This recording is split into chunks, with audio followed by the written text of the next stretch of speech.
কখনো স্যাটিসফাই হয়, আবার কখনো ডিসস্যাটিসফাই হয়। তো যিনি সন্তুষ্ট হন না, তিনি আপিল করলে বা কখনো রিভিশন হয়, একই বিষয় নিয়ে বিভিন্ন সময় বিভিন্ন রকম ঘটনা ঘটতে পারে। আপনাকে বিষয়গুলো একটু বুঝতে হবে, তারপরে সেইভাবে আনসার করতে হবে। আমাদের গুরুত্বপূর্ণ একটা আদেশ হচ্ছে রিটেন স্টেটমেন্ট। ৮ নম্বর আদেশটা আমরা পড়ব। ৮ নম্বর আদেশ থেকে প্রশ্ন হয়। ৮ নম্বর আদেশের মূল কথা আমরা যেটা ৬ নম্বর আদেশে পড়েছিলাম, সেখানে ২ টা বিষয় নিয়ে উল্লেখ ছিল। প্লেডিং ছিল। এই প্লেডিং থেকে বর্তমান একটা প্লেইন্ট আসতেছে, আর একটা হচ্ছে রিটেন স্টেটমেন্ট আসতেছে। ২ টা শব্দ ২ রকম, কিন্তু প্লিডিং আর প্লেইন ২ টা ভিন্ন ভিন্ন শব্দ। প্লিডিং শব্দের অর্থ আরজি এবং লিখিত জবাব ২ টাকেই বোঝানো হয়, আর শুধু প্লেইন শব্দ দ্বারা শুধুমাত্র আরজি কে বোঝানো হয়ে থাকে। আমাদের এই আরজির পরে যেটা দিতে হয় সেটা হচ্ছে রিটেন স্টেটমেন্ট। এই রিটেন স্টেটমেন্টের ব্যাপারে আমরা আরজি সম্পর্কে ডিটেইলস পড়েছি, কি কি থাকে, কি কি পরিবর্তন হয়েছে, বিষয়গুলো আমরা উল্লেখ করেছি। এখন রিটেন স্টেটমেন্টে কি থাকে, কতদিনের মধ্যে রিটেন স্টেটমেন্ট হয়, কিভাবে এখানে প্রশ্ন হয়, সেই বিষয়গুলো নিয়ে আমরা একটু আলোচনা করব। আমরা জানি রিটেন স্টেটমেন্ট সর্বশেষ যতটুকু আমরা জানি মোট ৬০ দিন সময় পাই। এই প্রশ্নটা বারবার আসে এবং বারবার প্রশ্ন হয় মোট ৬০ দিন কতদিন? যদি বলে মোট কতদিন, তাহলে আপনাকে এক কথার উত্তর হচ্ছে ৬০ দিন মোট। যদি বলে সমন প্রাপ্তি থেকে প্রথমত কতদিন সময় দেওয়া হয়, তাহলে আপনাকে বলতে হবে ৩০ দিন। সুতরাং এটাকে ২ টা ভাগে বিভক্ত করেছে। একটা হচ্ছে ৩০ দিন, তারপরে আরো ৩০ দিন দেওয়া হয়েছে, ২ টা মিলে ৬০ দিন যুক্ত করা হয়েছে।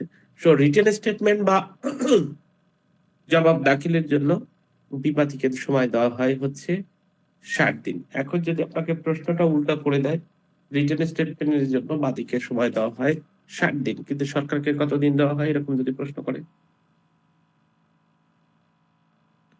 তাহলে প্রশ্নের উত্তর হচ্ছে অ্যাকর্ডিং টু সেকশন ৮০ অনুযায়ী সরকারকে দেওয়া হয় কমপক্ষে ৩ মাস, অর্থাৎ ৯০ দিন। তাহলে সরকারের ক্ষেত্রে ৯০ দিন। সরকার যদি কোনো মামলাতে বিবাদী হন এবং ওনাকে যদি ২ মামলা দায়ের করার ২ মাস আগে যদি রিটেন স্টেটমেন্ট অর্থাৎ লিখিতভাবে কোনো লিগ্যাল ডিমান্ডিং জাস্টিস বা নোটিশ পাঠানো না হয়, তাহলে ওনাকে সময়সীমা দেওয়া হয়, সরকারকে সময়সীমা দেওয়া হয় ৯০ দিন। এই প্রশ্নটা বিভিন্ন সময় ঘুরে ফিরে আসতেছে। সাধারণত মানুষ, নরমাল মানুষের জন্য, আমি আপনি আমজনতা যারা আছেন তাদের জন্য রিটেন স্টেটমেন্ট অর্থাৎ লিখিত জবাব। লিখিত জবাব কে দেয় ভাইয়া? বিবাদী দিবে স্যার। বিবাদী। বিবাদী। এতটুকু জানি তো আমরা, তাই না? লিখিত জবাব কে দেয়? জি স্যার। আচ্ছা, জাস্ট একটা ফোন রিসিভ করবো। উনি মনে হয় আমাদের এই ইতে কোয়ালিফাবলা। আপনি দায়ের করতে গেলে অবশ্যই আপনাকে লিখিতভাবে লিগ্যাল ডিমান্ডিং জাস্টিস দিতে হয়। অর্থাৎ ধরেন আপনি একটা প্রতিষ্ঠানে চাকরি করেন, সেই চাকরিতে আপনাকে বেতন দেওয়া হচ্ছে না, তো আপনাকে যদি সেইটাকে রিড করেন, রিড করার পরে কোর্টে যদি যান, কোর্টের কাছ থেকে যদি আপনি ওয়ার্ডার যান, কোর্ট বলবে আপনি কি লিখিতভাবে জানাইছেন যে আপনাকে দেওয়া হয় না? তো লিখিতভাবে যে জানাইছেন সেই কপিটা আপনি আমাদেরকে সরবরাহ করেন। কোর্ট সাধারণত লিখিতভাবে যে নোটিশ গুলো সেগুলো দেখতে চায়, অর্থাৎ রিসিভিংটা সবসময় দেখতে চায়। আমাদের বাংলাদেশে নিম্ন আদালতের কোনো মামলাতে শুধুমাত্র ২টি আইনে লিগ্যাল নোটিশ আগে দেওয়া হয়, যেটা বাধ্যতামূলক রয়েছে। যে কথা আমি বলছিলাম সেটা হচ্ছে শুধুমাত্র এনআই অ্যাক্টের মামলা ৩০ দিনের সময় দিয়ে একটা নোটিশ দেওয়া হয়, অর্থঋণ মামলাতে নোটিশ দেওয়া হয়, আর কিছু কিছু বিশেষ আইনে নোটিশ দেওয়া হয়। অধিকাংশ মামলাতেই কোনো ধরনের নোটিশ দেওয়া হয় না। এই জন্য বাংলাদেশ গভর্নমেন্টের বিরুদ্ধে যদি আপনি মোকদ্দমা করেন, অ্যাকর্ডিং টু ৮০ নম্বর সেকশন অনুযায়ী আপনাকে কমপক্ষে ২ মাস পূর্বে একটা লিগ্যাল নোটিশ দিতে হবে। ২ মাস পূর্বে যদি লিগ্যাল নোটিশ দেন তাহলে একরকম, আর যদি লিগ্যাল নোটিশ না দেন, বিবাদী যদি সরকারকে করেন, সেক্ষেত্রে মামলায় কোনো ক্ষতি হবে না। তবে ওনাকে লিগ্যাল নোটিশ না দিলে সরকারকে অবশ্যই যেই সময়টা দিতে হবে সেই সময়টা হচ্ছে কমপক্ষে ৩ মাস। তাহলে আমি যে কথাটা বোঝাতে চাচ্ছি যে রিটেন স্টেটমেন্ট দুই জায়গায় ২ রকম। প্রথমত রিটেন স্টেটমেন্টের সময় দেওয়া হয়েছে মাত্র ৩০ দিন। তারপরে সেই 30 দিনের মধ্যে রিটেন স্টেটমেন্ট যদি না দেওয়া হয়, অর্থাৎ লিখিত জবাব যদি না দেওয়া হয়, তাহলে এটার জন্য আরেকটা সময় বাড়ানো হয় আরো 30 দিন, মোট 60 দিন সময় পাওয়া হয়। প্রশ্ন এখান থেকে আসে, লিখিত জবাবের জন্য সময় কতদিন দেওয়া হবে? লিখিত জবাবের জন্য সময় দেওয়া হবে মোট 60 দিন। আর সরকারের বিরুদ্ধে যদি মামলা করেন, সরকার লিখিত জবাবের জন্য সময় পাবে হচ্ছে 90 দিন, অ্যাকর্ডিং টু সেকশন 80। পার্থক্য এই দুইটা জায়গায়। এখন যদি এরকম হয় যে লিখিত জবাবের অর্থাৎ সমন ইস্যু করার পরে কত দিনের মধ্যে আপনাকে এক্স পার্টিতে যাবে, তাহলে আপনাকে উত্তর হচ্ছে, যেহেতু সর্বোচ্চ 60 দিন, 60 দিন পরে বিবাদী যদি উপস্থিত না হয়, 60 দিন পরে কিন্তু 60 কার্য দিবস পরে কিন্তু এক্স পার্টি হিসেবে নিষ্পত্তি করবে, অর্থাৎ একতরফা হবে।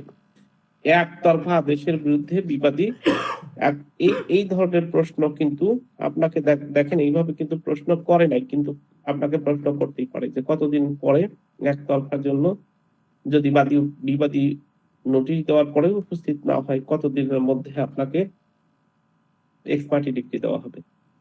60 কার্য দিবসের পরেই কিন্তু, কারণ সর্বোচ্চ সময় দেওয়া আছে 60 কার্য দিবস।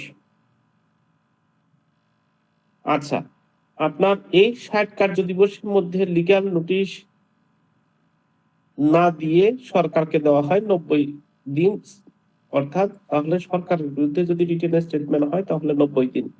এখন নির্ধারিত সময়ের মধ্যে লিখিত জবাব দাখিল করতে না পারলে আদালত কোনো মোকদ্দমায় একতরফা ভাবে নিষ্পত্তি করতে পারে।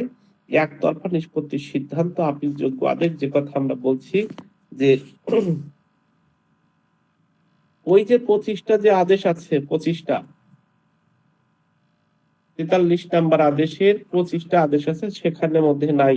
অর্থাৎ আপনি একতরফা ডিগ্রি দিলে এটা কিন্তু আপিল অযোগ্য আদেশ, অর্থাৎ নন অ্যাপ্লিকেবল অর্ডার, আপিল নন অ্যাপ্লিকেবল অর্ডার। এই ক্ষেত্রে একতরফা নিষ্পত্তির বিরুদ্ধে আপনি আপিল করতে পারবেন না, রিভিশন করতে পারেন। এই প্রশ্নটাও কিন্তু বারবার আসে যে যদি একতরফা দেওয়া হয়, একতরফার বিরুদ্ধে কি আপিল করা যায় কিনা বা কি করা যায়। আপনাকে উত্তর হচ্ছে একতরফার বিরুদ্ধে আপনাকে রিভিশন দায়ের করতে হবে।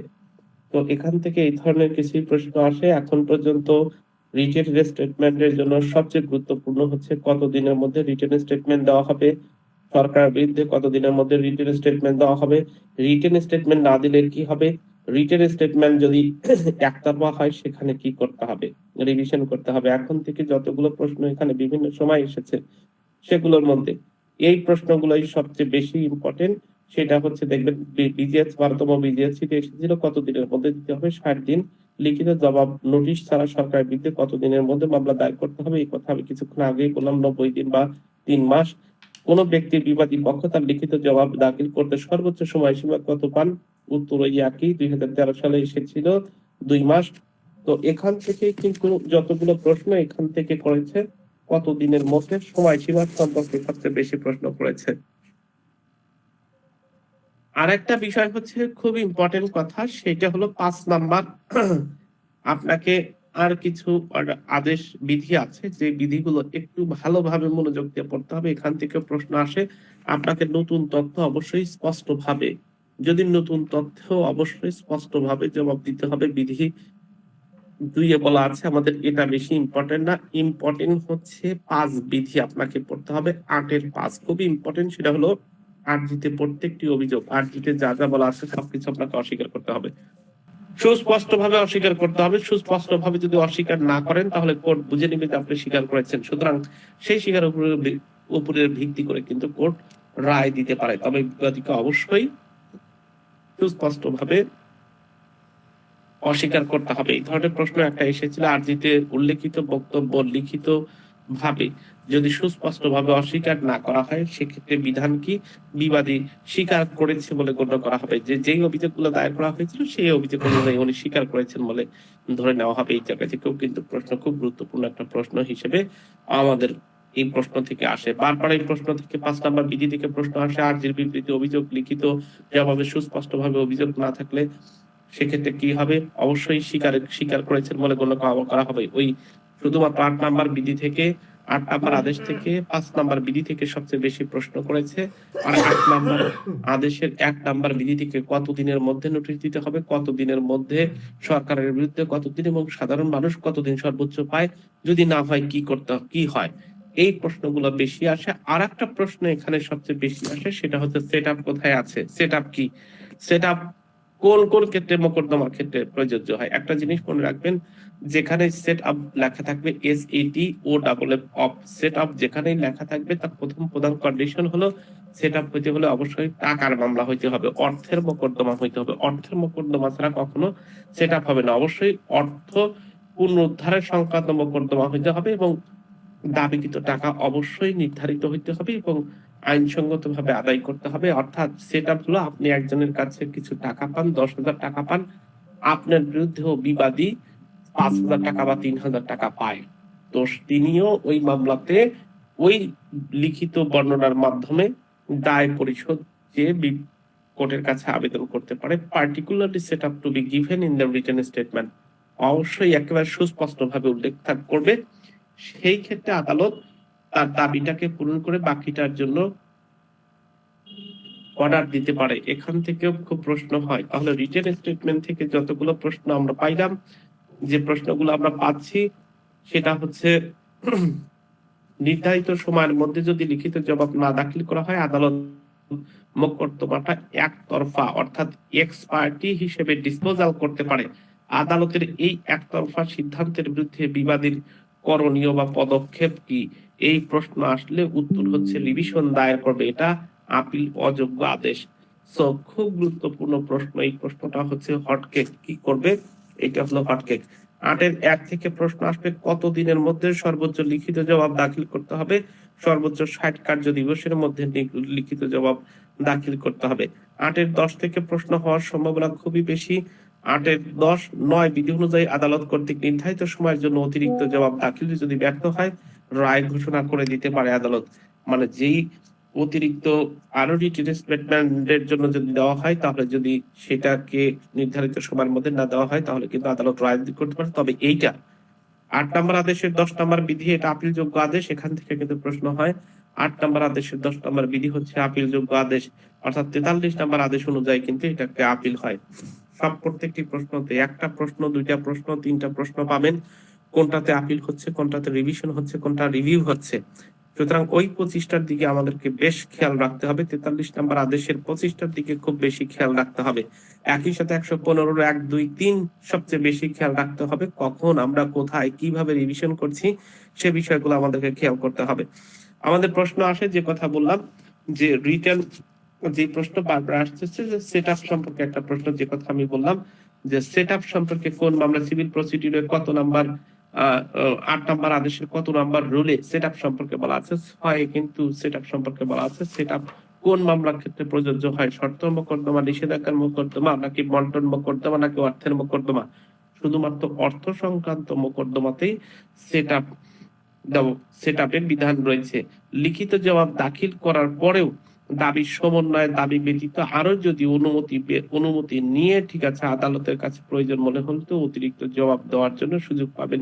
সে নির্ধারিত সময়ের মধ্যে যদি না হয়, তাহলে যে কথা বললাম 8-এর 10 অনুযায়ী সেই ক্ষেত্রে রায় ঘোষণা করতে পারে। এই রায়ের যে আদেশ, সেই আদেশের বিরুদ্ধে আপনি কি করতে পারবেন, রায় বা আদেশের বিরুদ্ধে আপিল করতে পারবেন 43 নম্বর বিধি।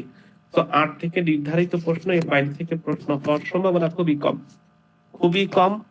এত বেশি পড়ার দরকার নাই এই 8 থেকে। যে কয়েকটা প্রশ্নের কথা বললাম, যে কয়েকটা বিধির কথা বললাম, সেই বিধি থেকে প্রশ্ন করলেই আশা করি প্রশ্ন হুবহু কমন পেয়ে যাবেন। একটু চেঞ্জ করে দিতে পারে, কিন্তু চেঞ্জ করলেও এই প্রশ্নগুলোর, যেমন প্রশ্ন হতে পারে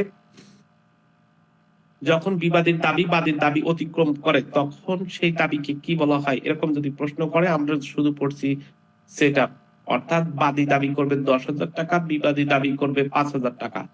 আমি আবার বলছি, বাদী দাবি করে মামলা দায়ের করেছে 10,000 টাকার, বা বাদী টাকা উদ্ধারের জন্য উনি মামলা দায়ের করেছে 10,000 টাকা, বিবাদী বলছে যে আমি তার কাছ থেকে 5,000 টাকা পাই, এইটাকে বলা হয় সেট আপ। আর যখন বাদী মামলা করেছে 10,000 টাকা, কিন্তু বিবাদী চাচ্ছে সে 15,000 টাকা বাদীর কাছ থেকে পায়, এইটাকে বলা হয় কাউন্টার ক্লেম। দুই জিনিস, একটা হচ্ছে সেট আপ আর একটা হচ্ছে কাউন্টার ক্লেম। সুতরাং বাদীর চেয়ে বেশি দাবি করলে, বিবাদী যদি বেশি দাবি করে সেটাকে বলা হয় কাউন্টার ক্লেম, আর বাদী যখন বেশি দাবি থাকে, বিবাদীর দাবির পরিমাণ যখন কম থাকে সেটাকে বলা হয় হচ্ছে সেট আপ। বারবার এই ধরনের প্রশ্ন আসে, অর্থাৎ কত নাম্বার যেভাবে প্রশ্ন করে কত নাম্বার আদেশে কাউন্টার সেটআপের বিধান রয়েছে এরকম যদি, অর্থাৎ পারস্পরিক দায়ের, আপনাকে সেটআপ শব্দ না ব্যবহার করে এরকম শব্দ ব্যবহার করতে পারে, আইনানুগ পারস্পরিক দায় পরিশোধ, আইন অনুগ পারস্পরিক দায়, সেটআপ না লিখে আইন অনুগ পারস্পরিক দায় শব্দটাও লিখতে পারে। সুতরাং যেভাবেই আপনাকে প্রশ্ন করুক সেই প্রশ্নের উত্তর আপনি দিবেন।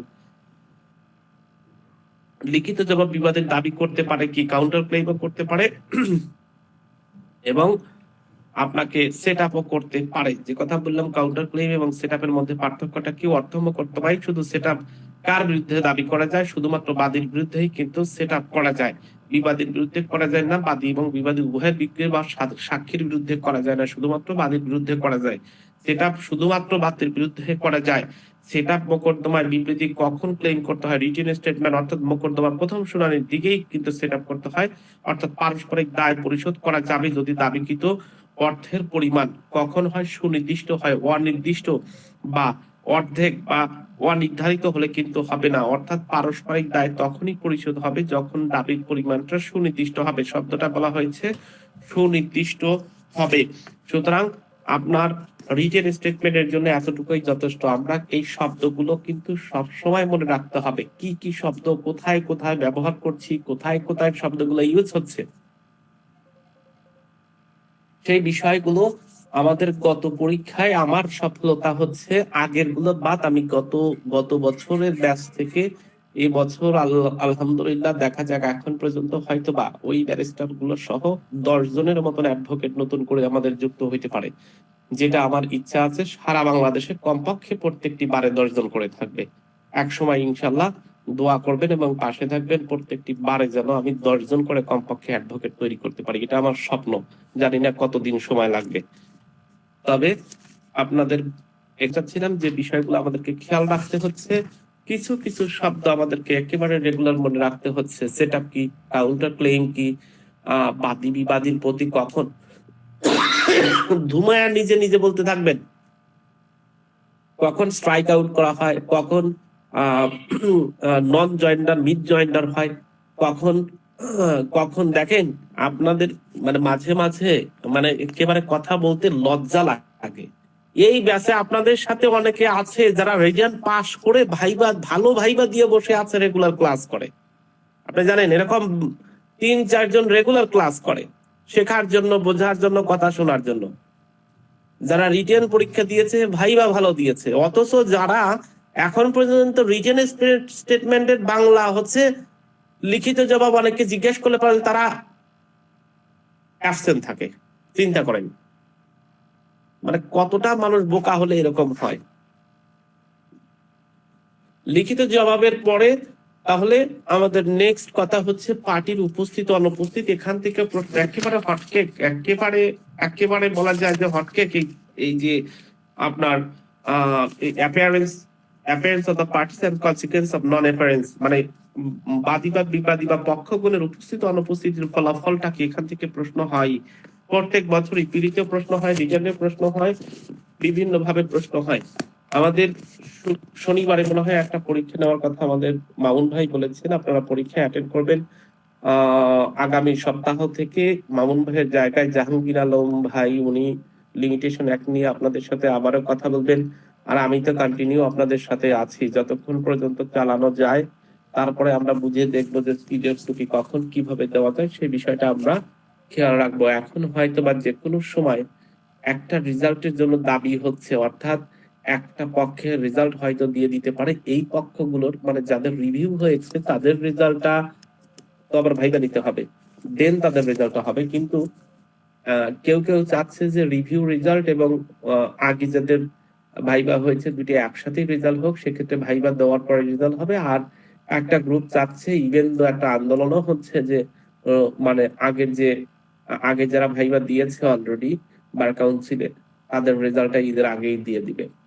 জানি না কোনটা হচ্ছে। যাই হোক, এই নিউজটা আমি কেন জানাতে চাচ্ছি, এই নিউজটা জানানোর ওয়ার্ড হলো আমাদের 10 নম্বর পার্টে আমাদের 9 নম্বর আদেশ থেকে 13 নম্বর আদেশে রয়েছে। এই আদেশের মধ্যে 9 নম্বর আদেশ খুবই গুরুত্বপূর্ণ, অর্থাৎ পক্ষগণের উপস্থিত অনুপস্থিতির কথা বলা হয়েছে। আমি যে কথা বলি, দেখেন উপস্থিত না হলে কি হয় আর উপস্থিত হলে কি হয়। বারবার কিন্তু একটা কথা বলার চেষ্টা করি যে দেখেন, আপনি বাদী পক্ষ যদি উপস্থিত না হয় ওনার শাস্তি কি হইতে পারে। বাদী পক্ষ যদি উপস্থিত না হয় ওনার শাস্তিটা কি হইতে পারে, মামলাটা খারিজ হইতে পারে। উনি যে প্রতিকার লাভ করতে চেয়েছিল সেইটার প্রতিকারটা আর পাবে না। উনি যে প্রতিকার অর্থাৎ উনি যেটা বুঝে মামলা দায়ের করেছিল সেইটা আর পাবে না। এইটা হচ্ছে বাদীর শাস্তি, বাদী যদি উপস্থিত না থাকে। আর বিবাদীর শাস্তি কি, বিবাদী যদি উপস্থিত না থাকে, বাদী যেটা দাবি করেছে সেই দাবি অনুযায়ী মামলার রায় হয়ে যাবে, অর্থাৎ যেটাকে আমরা বলছি একতরফা এক্সপার্টিস ডিগ্রি হয়ে যাবে, তাই না? মোড অফ ডিগ্রি মানে ডিগ্রি দেওয়ার ধরন কত প্রকার জানেন? কোর্ট ডিগ্রিটা ঘোষণা করে কয় ভাবে? স্যার 3 ভাবে না স্যার? জি, কি কি? স্যার একতরফা ডিগ্রি, তারপরে পক্ষগণের সম্মতিতে যে ডিগ্রি প্রদান করা হয়, আর একটা এক্সপার্টি ও আরেকটা হচ্ছে অরিজিনাল ডিগ্রি, অরিজিনাল একতরফা ডিগ্রি, আর একটা দোতরফা ডিগ্রি, আর একটা কম্প্রোমাইজ ডিগ্রি। Compromise degree. এগুলো তো মুখে মুখে থাকতে হবে আপা। হ্যাঁ, খুবই সুন্দর, ধন্যবাদ আপনাকে। একতরফা ডিগ্রি কখন হয়, দোতরফা কখনো কখনো কম্প্রোমাইজ ডিগ্রি, এগুলো জানা আছে তো? কখন কখন কখন কোনটা কোনটা দেয়? জি স্যার, একতরফা স্যার যেটা আরো আর প্রাথমিক যেটা সেইটা তো একতরফা স্যার। হুম। আর যেটা দোতরফা পক্ষগণের সম্মতিতে যেটা ডিগ্রি প্রদান করা হয়, সম্মতিতে না, পক্ষগণের উপস্থিতিতে। আর একটা হচ্ছে চূড়ান্ত আর একটা হচ্ছে কম্প্রোমাইজ ডিগ্রির কথা যেটা বললাম, উভয় পক্ষ মিলিতভাবে মামলার যে কোনো সময় যদি কোর্টের কাছ থেকে আদেশ কামনা করে সেটাকে আমরা কম্প্রোমাইজ ডিগ্রি বলি, তাই না? স্যার আর একটা স্যার 8 আদেশের ওই যে 3 বিধি বলছে অস্বীকৃতি সুস্পষ্ট হতে হবে, আর 5 বলছে যে সুনির্দিষ্ট অস্বীকৃতি হতে হবে। এটার পার্থক্যটা স্যার একটু বলেন, বলতে। পার্থক্য হচ্ছে আপনার যে কথাটা আমরা বললাম, দেখেন আপনি রিটেন স্টেটমেন্ট 2-4টা দেখেছেন কিনা আমি জানি না, সেটা হচ্ছে আমাদের লোকাল কোর্টগুলোতে যে ঘটনাগুলো ঘটে একবারে আরজিতে উল্লেখিত 1, 2, 3, 4, 5 নম্বর কলামে সকল বিষয়গুলোকে অস্বীকার করা হচ্ছে, এইভাবে রিটেন স্টেটমেন্ট দেয়। সেই ক্ষেত্রে বলছে যে আপনি যেই বিষয়গুলোকে অস্বীকার করছেন, অস্বীকারের বিষয়গুলো, যেমন আপনি দাবি করছেন, কেউ দাবি করছে 5% সম্পত্তি আমার, আপনি যদি দাবি করেন যে না ওই 5% তার না, আপনাকে সুস্পষ্ট ভাবে উল্লেখ করতে হবে। অস্বীকারটা সুনির্ধারিত হতে হবে এবং সুনির্দিষ্ট ভাবে অস্বীকার করতে হবে। প্রায় সিমিলার শব্দ, কিন্তু প্রশ্ন এই জন্য 5 নাম্বার থেকে বিধি থেকে প্রশ্ন হয়। যদি আপনি সেটা অস্বীকার না করেন তাহলে কোর্ট বুঝে নেয় যে আপনি সেটা স্বীকার করেছেন। যে কথা আমি বারবার বলার চেষ্টা করলাম, এই জন্যই না এই 3 কে গুরুত্ব না দিয়ে 5 কে গুরুত্ব দিলাম। দেখবেন 3 থেকে কোনো প্রশ্ন হয় না, কারণ প্রায় সিমিলার শব্দ। অস্বীকার সুনির্দিষ্ট হইতে হবে, সুনির্দিষ্ট অস্বীকার হইতে হবে, স্পেসিফিক ডিনাইল হইতে হবে, ডিনাইল টু বি স্পেসিফিক, কথা একেবারে প্রায় সিমিলার। যাই হোক, যেমন যেমন ওইখানে যে কথাটা 3-এ যে কথাটা আরো বলার চেষ্টা করেছে, যদি ক্ষতিপূরণের বিষয়টাকে আপনি ক্ষতিপূরণ ছাড়া বিবাদিত আরজিতে প্রত্যেকটি বিষয়কে সুনির্দিষ্ট ভাবে অস্বীকার করেন, ক্ষতিপূরণ ছাড়াও ঠিক আছে আপনি যা যা হয়েছে তাকে সুনির্দিষ্ট ভাবে অস্বীকার করতে হবে। ওই যে কথা বললাম একবারে বলে দেয়, 1, 2, 3 নাম্বার বাদীর বক্তব্যর 1, 2, 3 কলাম 1, কলাম 2, কলাম 3 অস্বীকার করছে। এইভাবে না করে আপনাকে প্রত্যেকটি লাইনে লাইনে প্রত্যেকটি বক্তব্যকে আপনাকে অস্বীকার, বাদীর 1 নাম্বার কলামের বর্ণিত বাদী উক্ত সম্পত্তিতে 12 বছরের ঊর্ধ্বে বসবাস করিতেছে বা ভোগ দখলে আছে যাহা বিবাদী অস্বীকার করছেন, একেবারে সুস্পষ্ট ভাবে আপনাকে সুনির্ধারিত ভাবে অস্বীকার করতে হবে। আমাদের 9 নম্বর বিধিতে 9 নম্বর আদেশ থেকে প্রশ্ন কিন্তু হবে। 9 নম্বর আদেশটাতে একেবারে একটু প্যাচ টাইপের আছে, কিন্তু ধরে ফেলতে পারলে আর কখনো প্যাচ কিছুই থাকবে না। একটু মনে রাখতে হবে, এখানে যে কথাটা আমরা বলার চেষ্টা করছি সেটা হচ্ছে বাদী বা বিবাদীর অনুপস্থিতিতে কি কি হয়। প্রথম হলো বিবাদী হাজির বা জবাবদানের জন্য, অর্থাৎ সমনের নির্ধারিত তারিখে হওয়ার পরেই হাজির। যদি যদি কোনো মামলাতে রিটেন স্টেটমেন্টের পরে রিটেন স্টেটমেন্টের জন্য সময় দেওয়া হয়েছে, পক্ষগণ অনুপস্থিত, অর্থাৎ রিটেন স্টেটমেন্ট দেওয়ার জন্য ধার্য করা হয়েছে উনি অনুপস্থিত, তাহলে তখন আর 89-এ যায় না। যে কথা আমরা বলতেছিলাম অল্টারনেটিভ ডিসপিউট রিসলিউশন, এডিআর এর জন্য যাই না, আপনার সরাসরি চলে আসে এই যে পক্ষগণের উপস্থিত অনুপস্থিত। এই যে পক্ষগণের বিবাদী হাজিরে বা জবাবদানের জন্য নির্ধারিত সময় পাওয়ার পরে উনি কি করবেন, নিজে উপস্থিত হবেন অথবা উকিলের মাধ্যমে উপস্থিত হবেন, এবং শুনানি মুলতবি না থাকলে সেদিন মোকদ্দমাটা শুনানি হবে। এইটা হলো একেবারে সহজ সরল কথা, 1 থেকে প্রশ্ন হয় না।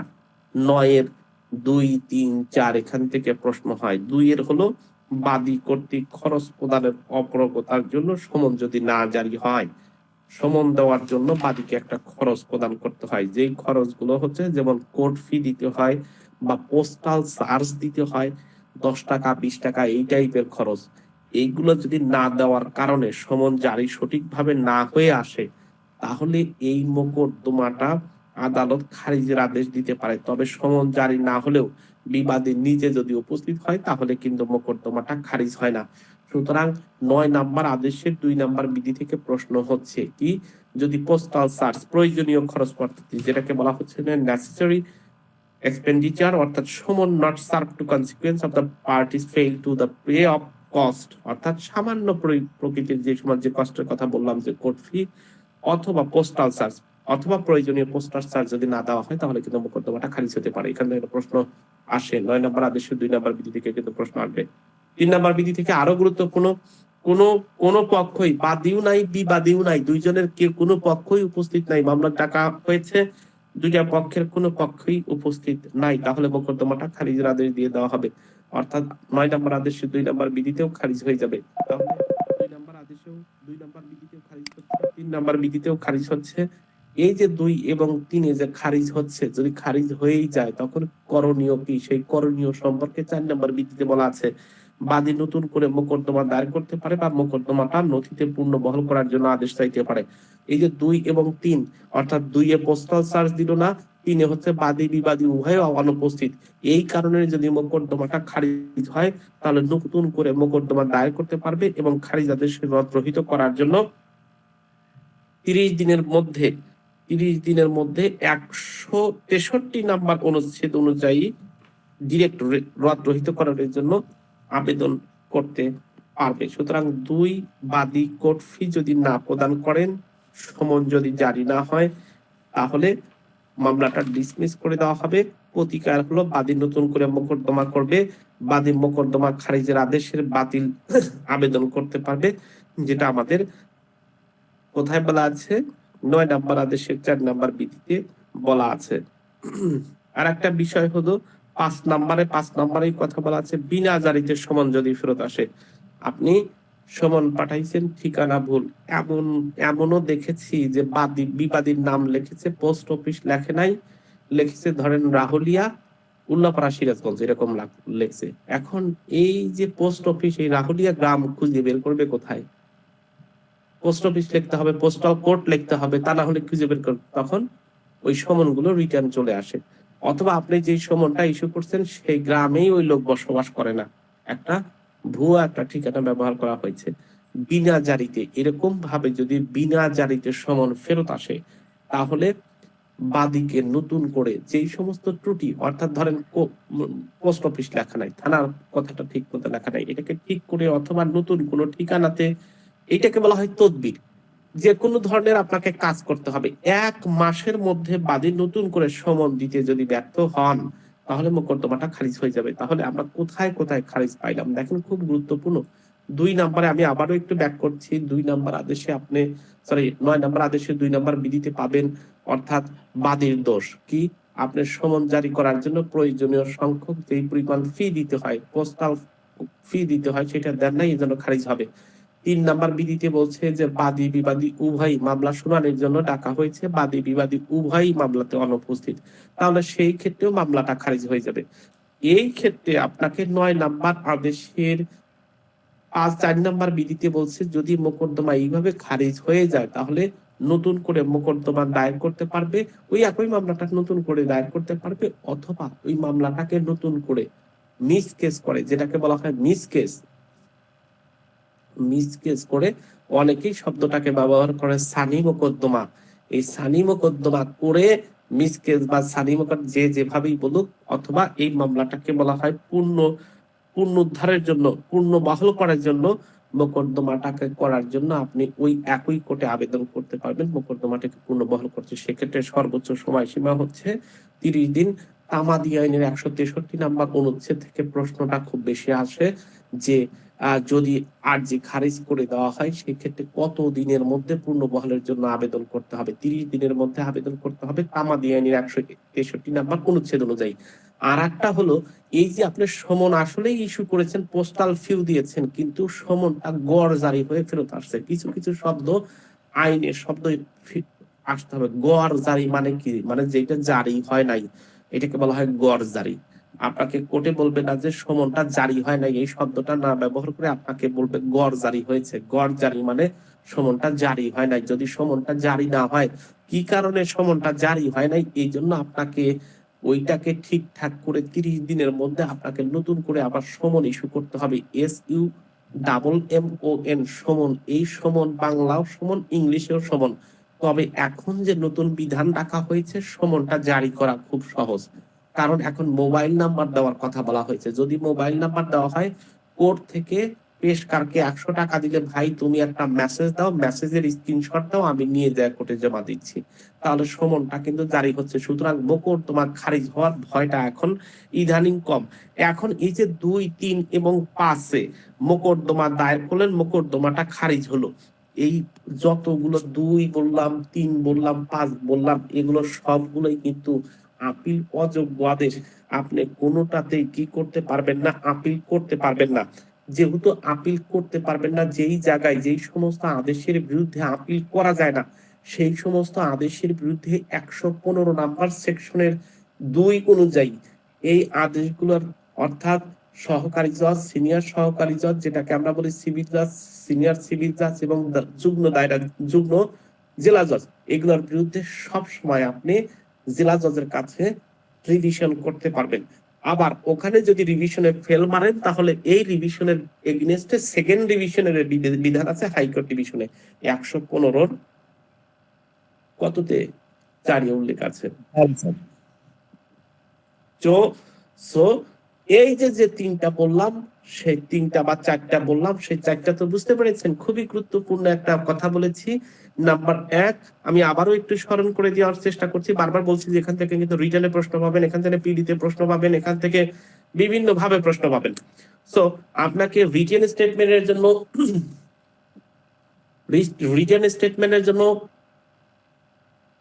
দিয়েছে, আপনি মামলা করেছেন, আপনি সমন ইস্যু করেন নাই, সমন ইস্যু করেছেন কিন্তু পোস্টাল ফি দেন নাই, প্রয়োজনীয় নেসেসারি যে ফি দেওয়া আছে সেটা দেন নাই, অর্থাৎ প্লেন্টিফ ফেইল টু পে কস্ট, তখন কিন্তু আপনাকে কি করতে হবে, এই মোকদ্দমাটা খারিজ করে দিবে। ঠিক একই ভাবে 3 নাম্বার যেটা বললাম, 9 নাম্বার আদেশের 3 নাম্বার বিধিতে উভয় পক্ষ অনুপস্থিতির কারণেও কিন্তু মোকদ্দমাটা খারিজ করে দিতে পারে। 2টা গেল। আবার 5 নাম্বার বললাম যে আপনাকে 1 মাসের মধ্যে যদি সমন গড়জারি অর্থাৎ ফেরত আসে, আপনাকে নতুন করে সমন ফেরত হবে। এই সবগুলোই কিন্তু আপিল অযোগ্য আদেশ। যে কথা আমি বারবার বলতেছি, আপিল অযোগ্য যখনই আদেশ হবে, সেখানে কিন্তু 96 নাম্বার সেকশন, সেখানে কিন্তু 104 নাম্বার সেকশন, সেখানে আদেশ 41, সেখানে আদেশ 43 অনুযায়ী আপনি কোনো প্রকার আপিল করতে পারবেন না। যেখানেই আপিল নাই সেখানে আপনি রিভিশন করবেন। দ্যাটস ওয়াই এটা যেহেতু আদেশ, এটা যেহেতু ডিগ্রি না, দ্যাটস ওয়াই আমি বারবার বলার চেষ্টা করছি 115(2) অনুযায়ী আপনি রিভিশন করবেন। আবার এই কথাও সাথে সাথে বলছি যে এই রিভিশনও যদি জেলা জজ সাহেব না মঞ্জুর করে, তাহলে আপনাকে সোজাসুজি চলে যেতে হবে হাইকোর্ট ডিভিশনে, কারণ আপনার সেকেন্ড রিভিশনের বিধান আছে। এর মানে আমি পড়ছি পার্টির উপস্থিত অনুপস্থিত, কিন্তু আমি আপনাদেরকে মনে করার দেওয়ার চেষ্টা করছি, 43 নাম্বার আদেশ আমি মনে করে দেওয়ার চেষ্টা করছি, 41 নাম্বার আদেশ আমি মনে করে দেওয়ার চেষ্টা করছি, 96 নাম্বার সেকশন আমি মনে করে দেওয়ার চেষ্টা করছি, 104 নাম্বার সেকশন, আর একই সাথে যেহেতু আমাদের হচ্ছে 115 নাম্বারের 2 নাম্বার উপবিধি অনুযায়ী দ্যাটস ওয়াই সাথে সাথে আপনাকে এইগুলো মনে রাখতে হবে। কারণ আপনি যে কোনো বারবার আমি বলার চেষ্টা করছি, দেখেন একটা সিভিল মামলাতে দুইটা পক্ষ থাকে, এই দুইটা পক্ষের মধ্যে একটা পক্ষ সব সময় অসন্তুষ্ট হবে, যেটাকে ডিসস্যাটিসফাই হবে, তার প্রতিকারের বিধান সবসময় বাদী ডিসস্যাটিসফাই হতে পারে, বিবাদী ডিসস্যাটিসফাই হতে পারে। এই বাদী বা বিবাদী ডিসস্যাটিসফাই হওয়ার ক্ষেত্রে তিনটা কাজ হয়, রিভিউ হয়, আপিল হয়, রিভিশন হয়। আপিলের বিধান থাকলে প্রথমের দিকে তাকাইতে হয়, আপিল করতে হবে, আপিলের বিধান না থাকলে রিভিশন করতে হবে। আবার যেখানে আপিল আছে, আপিল করেন নাই বা আপিল করা যায় না, সেখানে আপনার রিভিউর অপশন আছে। সুতরাং আপনাকে আপিল, রিভিশন, রিভিউ সব সময় মাথায় রাখতে হচ্ছে, টাকার পরিমাণ মাথায় রাখতে হচ্ছে, কোথায় করতেছেন আপিল, কোথায় করতেছেন রিভিশন, যতগুলো সেকশন পড়বেন সবগুলো সেকশন আপনাকে মাথায় রাখতে হবে। এই তিনটা বিষয়, am I clear? Clear sir. তারপরে আমাদের আচ্ছা আমাদের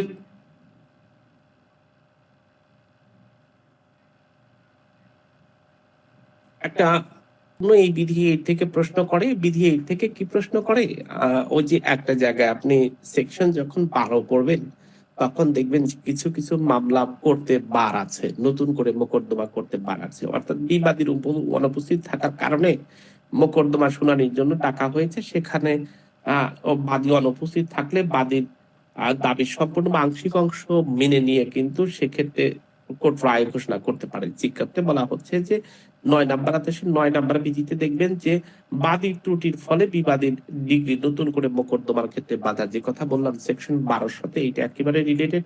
অর্থাৎ বিধি 8 অনুযায়ী মোকদ্দমা খারিজ হলে বাদী নতুন করে কিন্তু মোকদ্দমা দায়ের করতে পারে না, এই ক্ষেত্রে কিন্তু বার আছে। এই প্রশ্ন থেকে সবচেয়ে বেশি প্রশ্ন হয়, অর্থাৎ 8 এবং 9 থেকে প্রশ্ন হয় বাদী অনুপস্থিত থাকার কারণে এবং বাদীর ত্রুটির কারণে যদি কোনো মামলা খারিজ হয়ে যায়, সেক্ষেত্রে নতুন করে মোকদ্দমা দায়ের করার কোনো সুযোগ নাই, অর্থাৎ plaintiff shall not be proceeded from being a fresh suit in respect of the same case of this action। এই ক্ষেত্রে আপনার কিন্তু করার সুযোগ নাই।